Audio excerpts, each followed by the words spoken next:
Welcome to American Nightmares, where we dive deep into the darkest corners of horror that keep America up at night. Tonight, with 28 years later, The Bone Temple hitting theaters in just 1 week on January 16, 2026, we're bringing you an original, chilling, fan-inspired tale set in its brutal universe. Imagine a world where the rage virus has twisted not just bodies, but souls, where the real monsters aren't the infected anymore, but the survivors who built a temple from the bones of the fallen. This is Echoes of the Bone Temple. Buckle up, turn off the lights, and remember, in this nightmare, humanity is the scariest thing of all. We'll break it into 3 parts. Hit that subscribe button and notification bell so you don't miss the next drops. Let's begin. The fog clung to the Northumberland coast like a living thing, thick and gray, swallowing the horizon where the North Sea met the quarantined ruins of mainland Britain. It was January 2026, 28 years since the rage virus had torn through the country like wildfire through dry grass. The island of Holy Island, Lindisfarne, had become one of the last bastions of civilized survivors, connected to the mainland by a causeway that flooded twice a day, nature's own quarantine. Spike Harrington, barely 16, stared out from the watchtower at the edge of the island's defenses. His breath fogged the cold glass of the binoculars. Below, the tide was retreating, exposing the slick, muddy path across to the mainland. It was his turn to cross, his coming-of-age ritual, as the elders called it. Every young survivor had to scavenge the dead zone for supplies, medicine, ammo, canned food, anything to keep the island going. "You're ready, lad," his father had said the night before, clapping him on the shoulder with a hand that trembled just a little. His dad, once a fisherman, now led the island's council. "The infected are slower in winter. Stick to the plan, and you'll be back by high tide." Spike wasn't so sure. Rumors had trickled in from rare radio contacts with other survivor groups. The mainland wasn't just infected anymore. There were people, organized, dangerous, cults, warlords, and something about a bone temple in the old cathedrals of York, where survivors did things worse than the rage-filled screams of the infected. He slung his backpack over his shoulder, filled with a knife, a flare gun, empty sacks, and a photo of his mum, lost in the early days. The causeway guards nodded as he passed, their faces hidden behind makeshift masks and scarves. "Godspeed, Spike." The mud sucked at his boots as he crossed. Halfway over, the fog thickened, and he heard it, a distant howl, not animal, not human, infected, but far off. He quickened his pace, reaching the mainland just as the tide began to turn behind him. The ruins of Berwick-upon-Tweed greeted him, abandoned cars rusted into skeletons, shops with shattered windows, vines reclaiming the streets. Spike moved carefully, sticking to shadows. His target was an old pharmacy 3 miles inland, marked on the council's faded maps.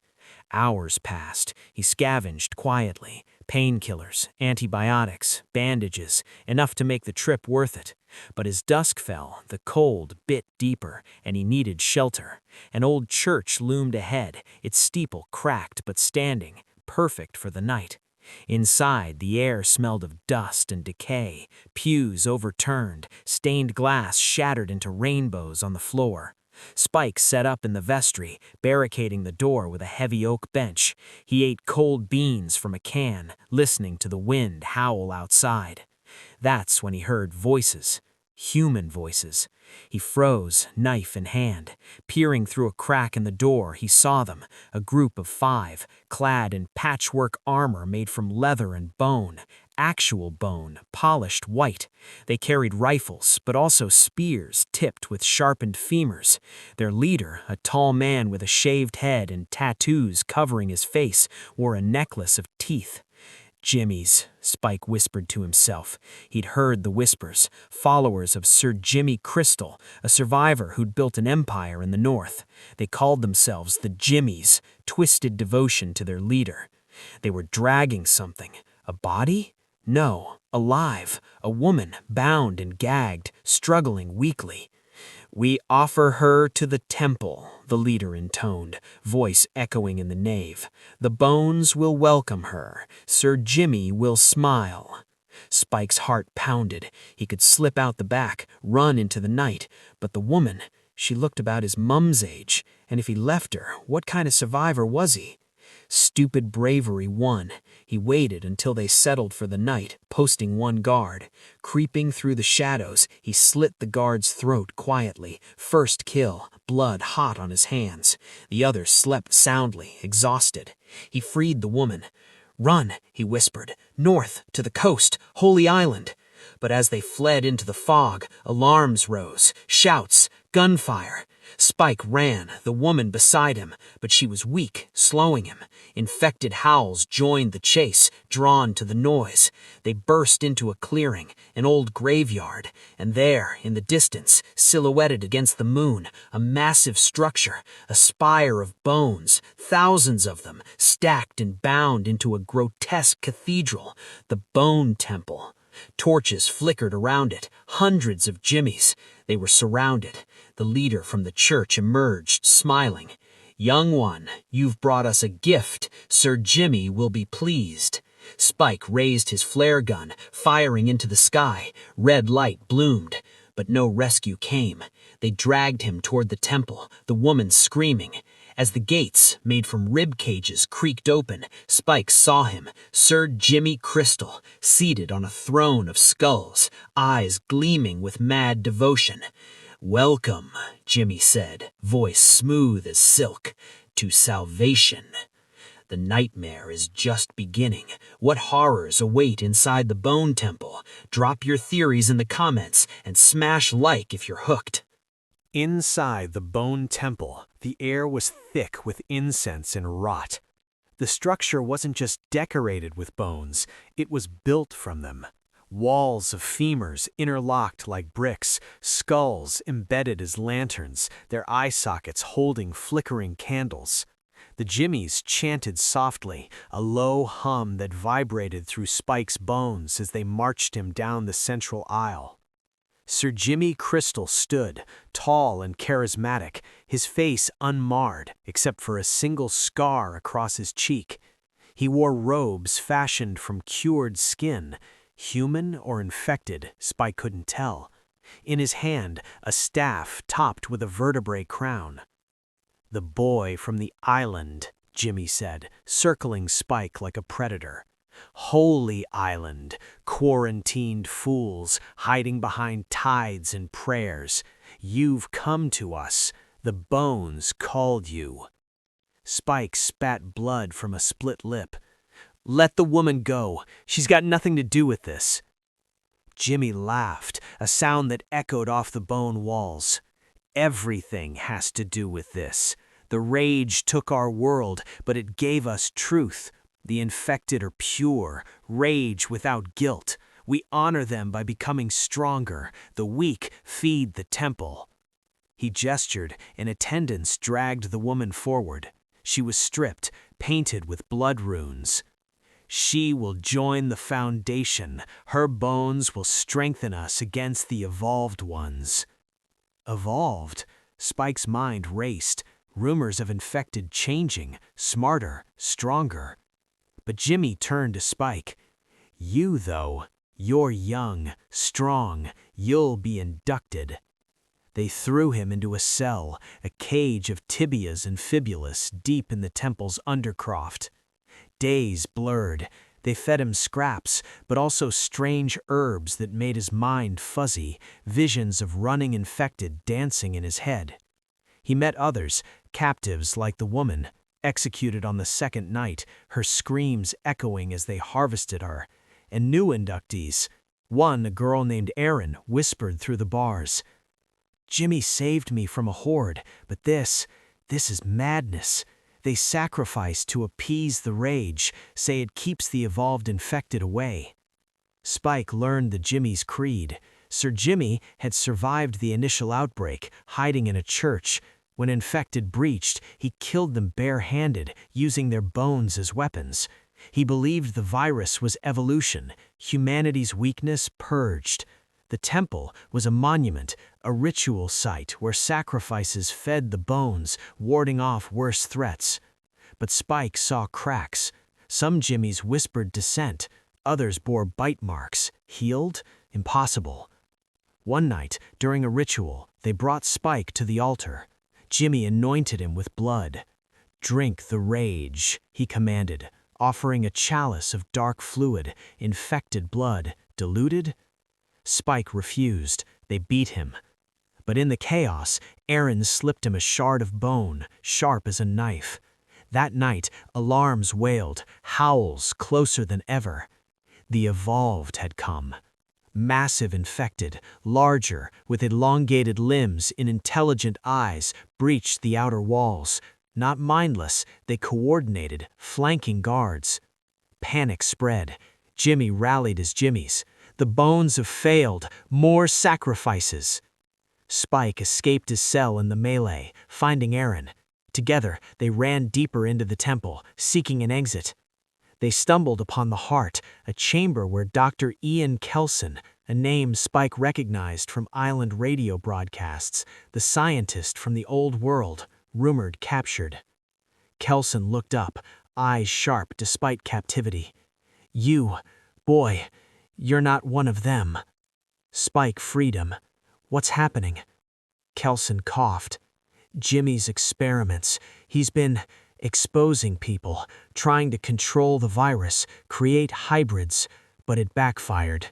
The evolved are his failures, smarter, hunting him." Gunfire echoed, infected poured in. Jimmy confronted them in the throne room, flanked by loyal Jimmies, including one massive figure, Samson, an alpha infected, chained like a pet. "You can't leave," Jimmy snarled at Spike. "The world outside is rage. Here, we master it." But Kelson revealed a vial, a potential stabilizer from his research. Chaos erupted as evolved breached the throne room. Spike fought, bone charms slashing throats. Aaron fell, bitten. Jimmy fled deeper, into the catacombs. Spike and Kelson pursued, the temple crumbling around them, bones shattering under infected fury. They cornered Jimmy in a ritual pit, surrounded by altars of fresh sacrifices. "You think you're God?" Spike yelled. Jimmy smiled madly. "I am the new world." But an evolved alpha, Samson, unleashed, turned on Jimmy, tearing into Jimmy's guards. In the frenzy, Jimmy injected himself with something. Rage serum? His eyes turned red. The real nightmare began. The temple falls, but at what cost? Is Sir Jimmy now something worse? Like and subscribe for the epic conclusion. The pit beneath the bone temple was a charnel house, layers of bones piled high, slick with old blood and new. Spike backed away as Sir Jimmy convulsed, veins blackening under his skin. The injection took hold fast. His muscles bulged, eyes hemorrhaging red, a guttural roar escaping his lips. Not fully infected, something worse. Controlled rage. Hybrid. "You see?" Jimmy gasped, voice distorted. "Mastery." He lunged, faster than any infected Spike had seen.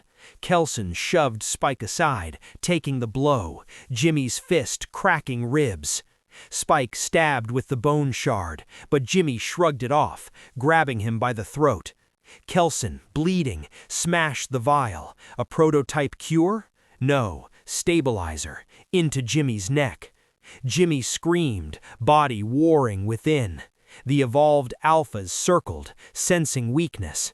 In the struggle, Spike broke free, grabbing a fallen rifle. He fired into the horde, buying time.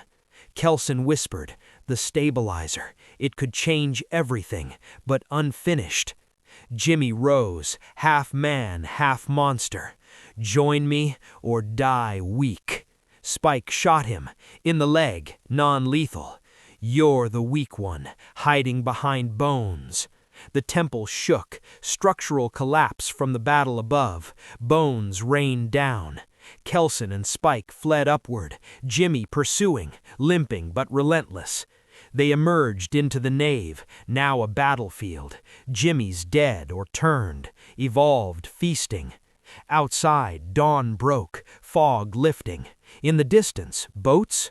Holy Island rescuers, drawn by flares days ago? But Jimmy burst out, roaring. Final confrontation, Spike versus the hybrid lord. Jimmy charged, Spike dodged, using the bone debris as weapons, tripping him into a pile of skulls. Kelson, dying, handed Spike another vial. For the world.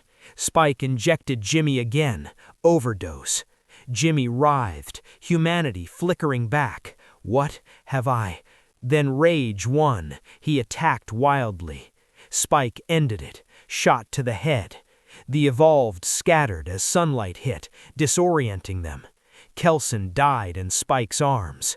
Tell them there's hope, but the inhumanity, it's in us all. Spike staggered out as the temple collapsed, a mountain of bones avalanching. Rescuers found him, his father among them. Back on Holy Island, Spike shared Kelson's research, a potential way to stabilize, perhaps cure. But as he looked in the mirror weeks later, a vein twitched black under his skin. From the fight? A scratch? The rage within. Not ended. Echoing. The nightmare spreads, and somewhere in the ruins, a single bone hand twitches. The end, or just the beginning of a new temple? Thanks for joining me on American Nightmares for this epic dive into the world of 28 years later, the Bone Temple. What did you think of the twists? Would you survive the temple? Comment below, share your own fan theories about the movie, and subscribe for more original horrors, movie breakdowns, and true scares. Until next time, sweet nightmares.